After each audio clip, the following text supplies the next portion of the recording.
Good morning, my friends. Welcome back to Weekly Options. Welcome back to the channel. It is Friday morning, September 19th, and we are approximately 15 minutes from market open. We're currently looking at the chart of the ES futures. We are positive around 14 points or so, about 0.21 of 1%. And looks like we've got a little bit of positive momentum building into the day. This is the 15-minute ES chart here, and it looks like from around 5 or 6 this morning, we've started to just come out of this little base and have some positive momentum going into the start of the day. We'll see how that bodes for the trading day today. We'll quickly just look and see how I'm doing on the month. This is my Kinfo, which is a third-party verification site. I'm up $422,000 of verified profits in the month of September. And this week, the week of the 15th through the 19th, I'm up $111,000, and we've got one more trading day to go, so hopefully I can notch another green day today. But of course, this is just all about trying to make good decisions and manage our portfolio. I am long a swing trade in SPX. I'll be looking to take profits in that today. I am also in CRWV. I'm going to be looking at CRWV very closely today. You know, if I get a chance to take some profits in any of these, I'm probably going to do that today so I can raise some cash. I always like to maintain a good, healthy cash position as part of my capital management. This is Ethereum ETF here. I mean, Ethereum's just doing nothing. I've been talking about exiting this trade for a while. I don't know, maybe I'll do it. And then we've got Generac. Generac looks like it's going to be opening a little bit higher today, about 0.34 of 1%. Still in Robinhood. Robinhood's looking good to start the day. It looks like it's going to be opening up about half of 1%. JNUG looks like it's going to be opening up just a little bit higher as well, half of 1%.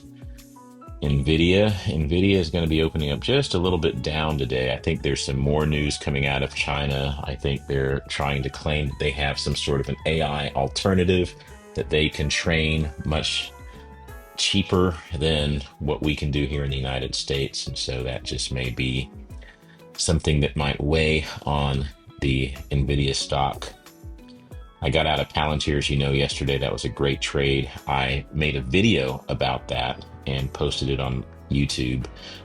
So you can also probably find that if you want to see it. I made, I think, north of $31,000 on that trade. That was a nice trade.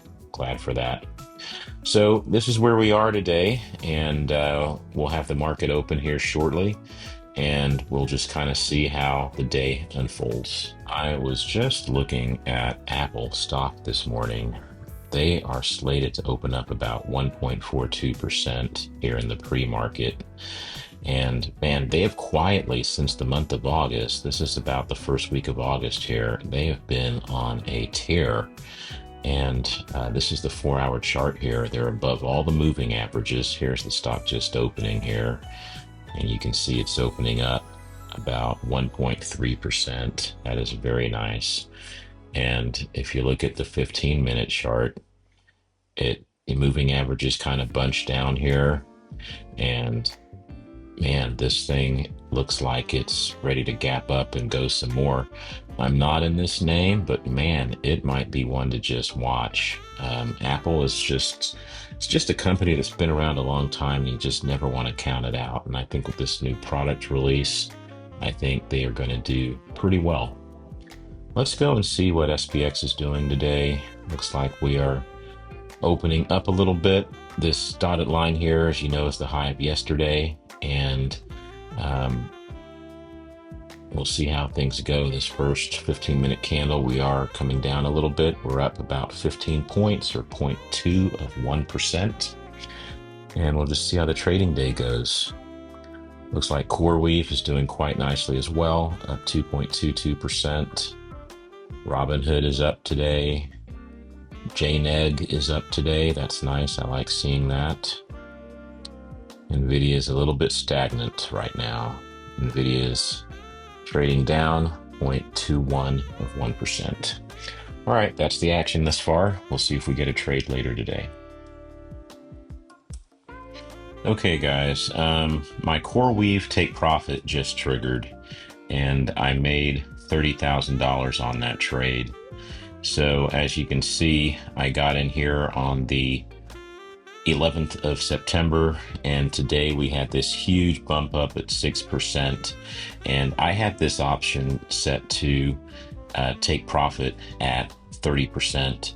And with this good thrust up this morning, that got me to a 30% appreciation on my option contracts, and my automatic sell order triggered.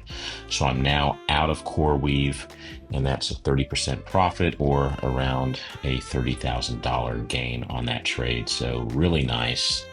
Glad to make that profit, and all at the same time, book those gains and then get some money back into cash, managing the capital going into the weekend. I'm looking at Johnson & Johnson. Johnson & Johnson, this is the 15-minute chart. Had a big wick down, and buyers aggressively snatched this up in 15 minutes. And it looks like it's trying to go a little bit higher. So this 15-minute candle here was a 1% move, 1.1% move, and it looks like there may be some momentum going higher. I think this is a nice little trade. Johnson & Johnson's a solid company. I don't mind putting a little bit of capital to work right here. I'll look for a particular option contract, and if I see a price that I like, I think that I may get in this name, I'll let you know. Okay, I am now in Johnson & Johnson, and I went ahead and looked out to November, and I think I bought the 165 calls. And so I kind of liked this bounce down here and then this continuation candle. So I am in Johnson & Johnson right at this point right here. So we'll see how this trade works over the next couple days. I think it's a pretty good risk reward profile, and I like this aggressive buying activity here on this 15-minute candle and the continuation candle higher. So this will probably be a very short swing trade. I'm not going to get greedy on this trade, but I do like what I see here. So apparently this could be driving some of the activity in Johnson & Johnson today. They've got a new drug that shows promising responses for transplant-eligible patients with multiple myeloma. Johnson & Johnson stating that they've got 100% of their patients achieved overall response to induction therapy. So that sounds like a really positive test result, and I think that's what's contributing to some of this brisk activity in Johnson & Johnson today. Pretty cool. It's always nice to hear that something's working to help decrease cancer, and it's also nice to profit from it along the way. Well, hello, my friends. The trading day is over, and I have to tell you, I kind of fumbled the ball today. I had some work to do, so I set in some take profit levels as well as some stop loss levels. And even though I did very well on the core weave trade, I had this big spike up today, and I actually ended taking my profit in core weave somewhere up here near the top. That was a beautiful take profit for me. Unfortunately, with my SPX trade, I had to step away from my trading desk today, and unfortunately, my stop where I got stopped out was really at this bottom wick of the day. That was just so painful. We came down and we came down, and right here it triggered my stop. And then, of course, we went off to the races. And if I could have held through the end of the day, I probably would have been at something like a $20,000 or $30,000 profit. And here, getting stopped out down below here, I was at a 15% loss, which I'll have to see what that is in terms of a dollar amount. But it's probably going to be about $15,000 or $20,000 of a loss on the position. So I did well in core weave, but not so well in SPX. And so that's going to take a dent out of my profit loss for today. But sometimes, that's trading, and I've got to take the good with the bad.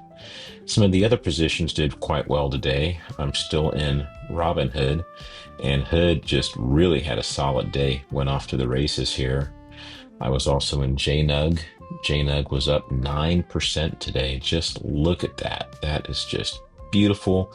We're getting close to this other near-term high here, which was put in just a couple of days ago on Monday. And I think that this is going to be looking good going into next week. NVIDIA also just kind of was flat today, but kind of hung in there all day long. So the rest of the portfolio, I think, is looking pretty good. That's why you've got to have a good portfolio strategy when it comes to trading. You're going to win pretty well sometimes, and then other times you're going to lose. And the key thing is just to protect your capital, to manage your risk, and to live to trade another day. So I'm looking forward to the weekend. I'm going to take some time to just rest up and relax. And then on Sunday, I'm going to do a little bit more prep, and I'll be ready to start the trading day. Let's quickly look over at the Kinfo and see kind of how things ended up for the week. Well, folks, here you have the Kinfo, and quite a disappointment, actually. I'm down $2,900 roughly on the day. And as you can see from viewing the trades, even though I did very well on the CRWV trade, up $30,000 on that, I lost the same amount, $30,000 in SPX. And then I also had a small mirror trade in SPY that lost another 2,600. Therefore, I was down $2,900 on the day. So that's a bit of a disappointment, but sometimes you got to take your lumps. This rounds out the week for me, and I'm sitting at $108,000 of profit on the week and right at $419,000 on the month. 2 red days out of the week. Let's see if I can have a better week next week. Just going to get some rest and be ready to go. Well, that's all I've got for you guys today. Have a great weekend, everyone, and until next time, happy trading.